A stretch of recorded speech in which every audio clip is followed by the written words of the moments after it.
brothers. Observe, sisters. Uncle Sam, Uncle Tom, Big Brother, the whole family's coming for your left fist. Picking sides ain't gonna make change. Learn your principles. You rap a revolution, but you work for the institution. When will you declare your destiny? When will you obliterate all that associate with the forged realities of the day? And subordination is a lie. Young Africans, you are blinded. There will be no resting in peace. There is no alternative. Re-evolve until your uneasiness is solved. Compliance does not exist. Hear the sounds of your alarm. No snooze will soothe the tears on the pews. Music, muses, blues and yellows. There will be no resting in peace. But what is revolution? What is solution when no knowledge the problem? See, do you? Stay woke, stay broke, stay choking on my pride. If my phone rings, please know that I'm inside myself. My eyes burn blue, for they sizing up your time to be through with cold calling. I'm reading you, feeding you, pleading you. Wake up.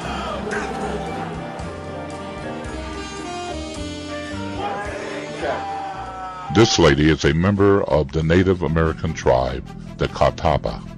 The Catawba were dispersed during the time in which there was an English engagement during the Seminole Warfare.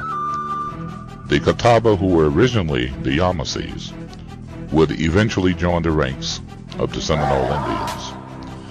The following is a document from the Peabody Library at Harvard University, and it gives a description of how many saw the American native during the earlier times during the settlement of America. This document is from the Peabody Museum of Harvard University. It was written in 1848 by Constantine Rafinesky to a J.H. McCullough. This is the first letter of a series of 4. It follows. You appear desirous to learn something more of my researches on the ancient and modern history of North and South America. I feel willing and happy to be able to answer your inquiries, and even to suggest perhaps some new facts. The continent of America has ever been the field of philosophical delusions, as Africa of fables and monsters, and Asia of religious creeds. All the various systems and theories of monks and philosophers on the origin, climate, and inhabitants of America have been repeatedly destroyed by fact, and yet they find to this day many believers. To this day they speak and write of the red men of America, while there is not a red man, nor never was, in this continent. To this day do they attempt to separate the American languages from all others, while their roots and structures are exactly like many in the eastern continent. When we are led by systems or do not investigate and compare subjects in all their bearing, we are apt to fall into these delusive mistakes. But whosoever will take the trouble, as I've done, to compare the features, languages, religions, customs of all nations of the 5 parts of this world, Asia, Europe, Africa, Polynesia, and America, we will find, as I've found, that mankind is unity with many deviations of features, complexions, languages, religions, governments, civilizations, all derived from single primitive types of those effects and a common central focus. Dr. Rafinescu go on to say, the Native American Negroes, or Black Indians, have been seen in Brazil, Guyana, Caracas, Popayan, Chocho, North California, and some of them, each at the Auroras of Caracas, were black, but with fine features and long hair like the Jawas and Dawas of Africa. Others in New California, latitude 32, called Estestros, or like the Hottentots or Tambukis, and many other Negridian tribes, not black but dark brown, yet complete Negroes with large thick lips, broad flat nose, and with hair crisped or curly. The Negro features belong to the form of the head rather than of the color, since there are in Africa, Asia, and Polynesia, black, brown, yellow, olive, coppery, and even white Negroes. The American Negroes of Quaranca in Chocho, the great level plain 900 miles long, 90 miles wide, separating the Andes of South America from the mountains of Panama, were black and with woolly hair in 1506. They are mentioned by D'Angeria and all the early accurate writers.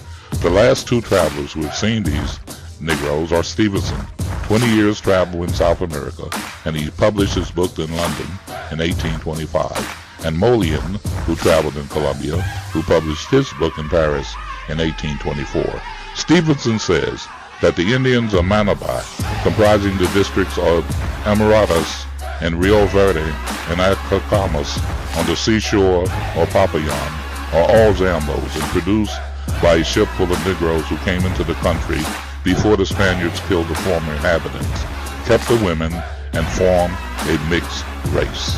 They are taller blackish color, with soft curly hair, large eyes, flat noses, thick lips, while the true Zambos or modern offspring of Indians and Negroes are of a deep copper color with thick hair, not curled, small eyes, sharp noses, and small lips. Thus the great divisions of mankind in regard to their complexion were found in America previous to the modern colonialization. These three races have erroneously been called white, red, and black, to which I have proposed to substitute the terms of pale, tawny, and dark, which describe them completely. Although it is not the color but rather the features which distinguish them, the geographical corresponding appellations of Caucasian, Amalian, and Negridian races may be equally objectionable, as well as the traditional names of Japhetian, Semitic, and Ammonian races, because they are based upon theoretical origins. Whatever be their names, although once very distinct and probably the three primitive deviations of mankind, they have since, like their primitive languages, become so much entangled, intermixed, and changed, so as to have assumed many other shades: white, whitish, rose, ruddy, tawny, brown, brownish, blackish, black, ebony, and etc. A similar confusion and intermixture has occurred with language, which have split from primitive stock into mother tongue, dead Holy Written, and spoken languages, dialects, and subdialects.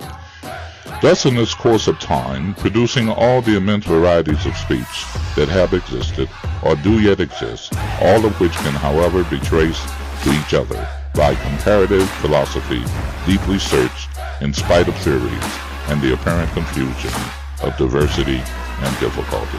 Written in May of 1828 by Konstantin Rafinesky.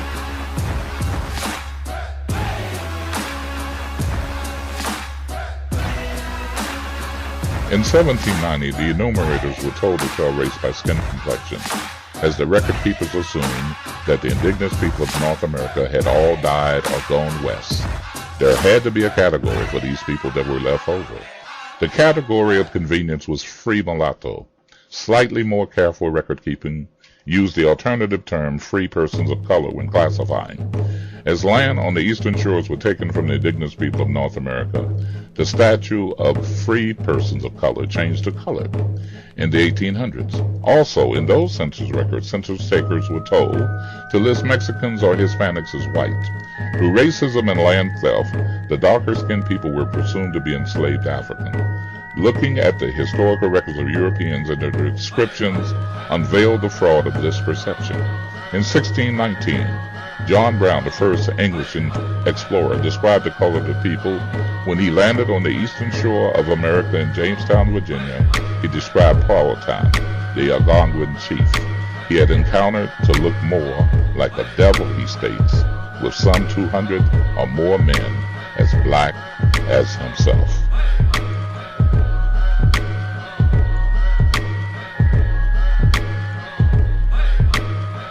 In the book Letters and Notes on the North American Indigenous People of North America, written in 1841 by author George Cartland, a noted ethnographer, describes American indigenous people of North America as: all primitive tribes known in America are dark copper-colored with jet black hair, while most possess curls in the extreme, which today is considered nappy hair, and every level of wavy hair in between.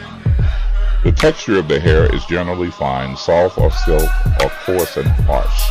Catlin also noted, the hair of the men falling down to the hams and sometimes to the ground is divided into plaits or slabs 2 inches wide and filled with a profusion of glue and earth, which becomes very hard and remains unchanged from year to year. Today this form of hair is called locks.